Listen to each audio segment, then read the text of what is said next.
कालबैशाखी वर्षा वज्रपात भांगिला मां कटक चंडी मंदिर दधिनौती कटक चंडी मंदिर नवीकरण कार्य आगे चलता बेले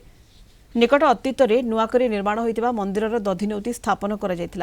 तेबे आज होता दधिनौतीर एक बड़ अंश वज्रपात भांगी तले पड़ जाता सौभाग्यवशतः यह कौन श्रद्धालु पड़ नथिला दधिनौती स्थापन में कौन निर्माण शैली जनित त्रुटि किंबा आर्थिंग जनित त्रुटि एभली अघटन घटिला बा अन्य कौन त्रुटि दधिनौती भांगिला ताहा अनुध्यान करने को दाबी होइछि। अन्यपटे दधिनौती भांगिबा घटना पर विधायिका सोफिया फिरदौस और वरिष्ठ नेता मोहम्मद मुकिम घटनास्थल परिदर्शन करी स्थिति अनुध्यान करिसेंति। 7:05 बेलू जो मारला घरटी मारला तो मुझे रूम रे थी हठात गोटे एडम घड़ी मारला जमी से डाल भांगला आम रूम पाखे से गच डाल भांगी तो हठात देखला सब ये मानने वर्ष छाड़ देखला दधिनौती भांगी जाइए ऊपर जो जो क्लाम था से क्लाम गली पड़ी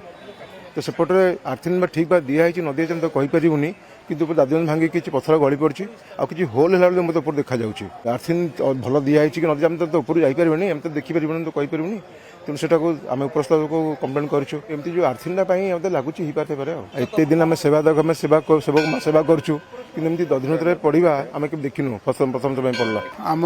समाज कि आम कौन विपद आगू आसपे से आमको बहुत ये लगुच माँ को तथा आम प्रार्थना करुँ आमर आम समाज किसी क्षति न करूँ माँ आमको घंटे बढ़े रख जहाँ किसी कहार है कई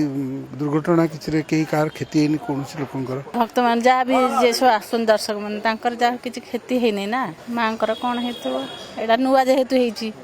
आगुरी तो कमी मुझे जानी तो ये आम आसू भी कटक आसिले भी आगे कटक चंडी